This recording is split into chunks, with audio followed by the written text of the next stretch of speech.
Hello, everyone, and like I said, this is going to be something I'm going to do very frequently where I talk about the teams. I'm going to be getting to backstories, but I'm not going to just get into personal backstories because I want this to go short and long at the same time.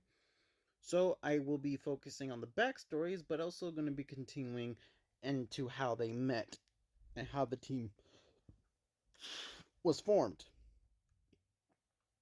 Okay? Yeah. Also, I just was writing a book. Still can't figure out the whole YouTube thing, so I'm just gonna try on a different account that I have and I own. So I'm just gonna do that. Hopefully that works. But yeah, let's get to the storyline, shall we? Oh, I should mention. I'm also gonna be doing these in order of who joins the team. So yeah. Now, Crimson Thunder had problems, a lot of issues with his mom. Let's say he dealt with child abuse, mental abuse, a lot of many issues that caused him to be a semi messed up human being, but somewhere in the line he's gotten a little bit better. And the blast happened that caused a lot of things to happen, made broke the sky and now released the Shatterverses. There are things that exist and didn't exist, and he got attached to one that was holding dragons. Now he has an energy dragon, and he has indestructible crystals that, when they absorb too much energy, they do turn to dust. So, um, I think the biggest thing that happened in his life was the fact that he had not many things. He had a team, well, not a team, but he had a group of enemies that tried to take over the world. And that fight was going great, as many superhero battles have gone. So, yeah, but I think the one interesting thing that's ever happened to him was when he met someone who had a very interesting life that chose to be his friend. Say hello to Crimson Mist, a guy who lived in a very tiny island. Now everyone knows each other and everybody loved this guy.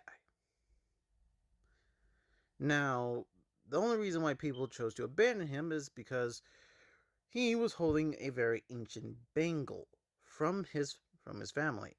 The blast hit it, and with that energy wave made it act weird.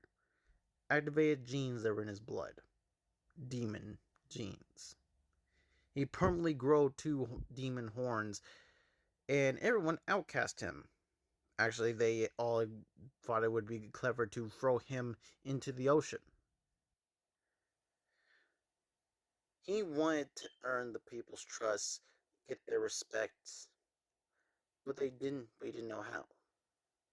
Till he saw the news and saw that Crimson Thunder was becoming a very great superhero, so they saw he could even defeat a great superhero, that maybe they would want to have him on their side, even want him as a friend again. So he so he went all the way over to Minnesota, and that's when their relationship truly began.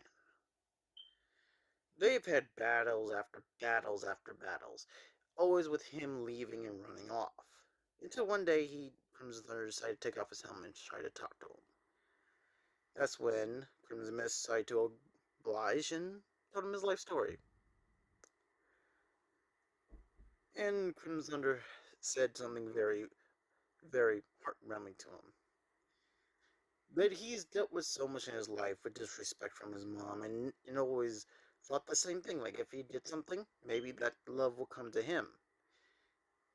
He told him that even though he wanted that, him becoming a hero, realized that you should not be focusing on trying to get something that's fake and doesn't exist, and you should strive to get something that's real.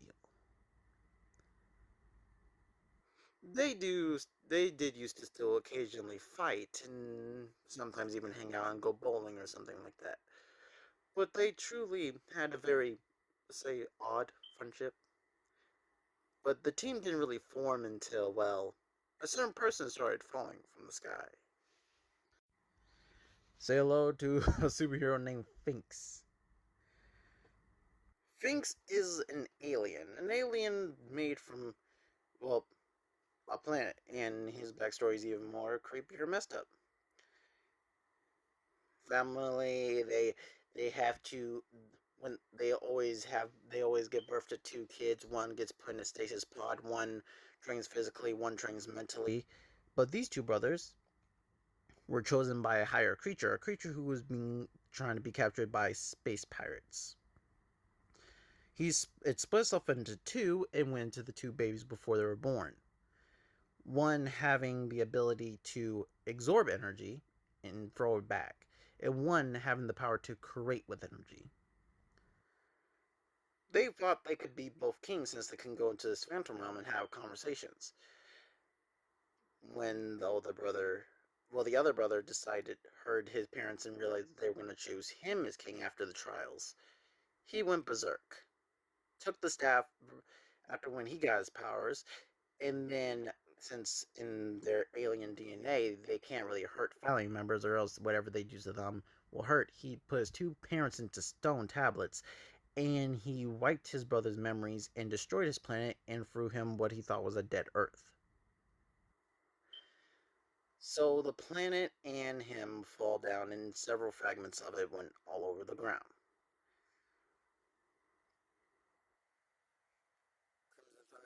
Decided to check it out and took care of him, helped him. After we got his memories back and his brother realized that he was still alive and he wasn't dead yet, he decided to get a group of people to do it for him. Crimson Mist and Crimson Thunder decided to fight him, but Finks was way too scared, afraid to lose another family. But he realized that the greatest fears can always be broken.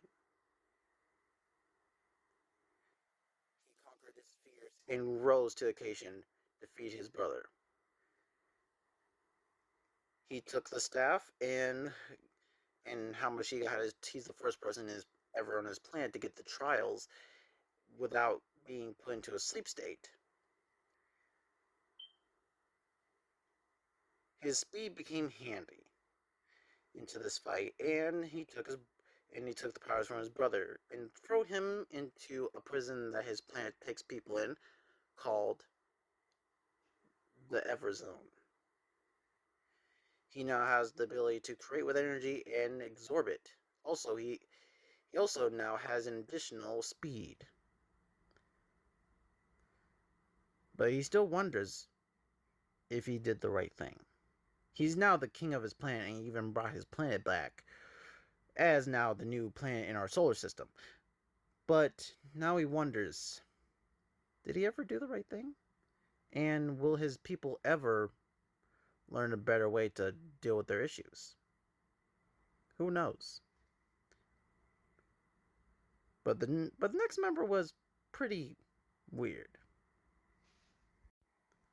Next member was a person who was with 10 members of the team that were going around in the ocean. They found a crystal, gave them power. One called themselves Galaxy Crow, another person called him Sun Master, and other people called him other names. But they all had powers. Now, Galaxy Crow was not really their friend. They just decided to keep him around because they didn't really care about him. And they needed someone to, push around for a little bit. When they got power, they didn't really need him. Crimson Thunder saw this. He tried to help. No, normal stuff. And when the whole team came by, Finks, Crimson Mist, and Crimson Thunder came over. And then the Sun person decided to kill him and with other people. Galaxy Crow saved them.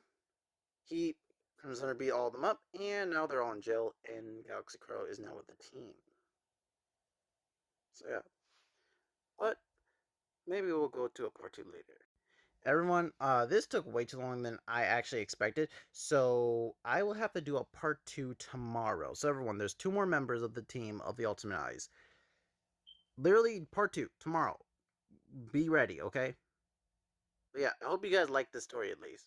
See you guys later. Crimson Thunder, out.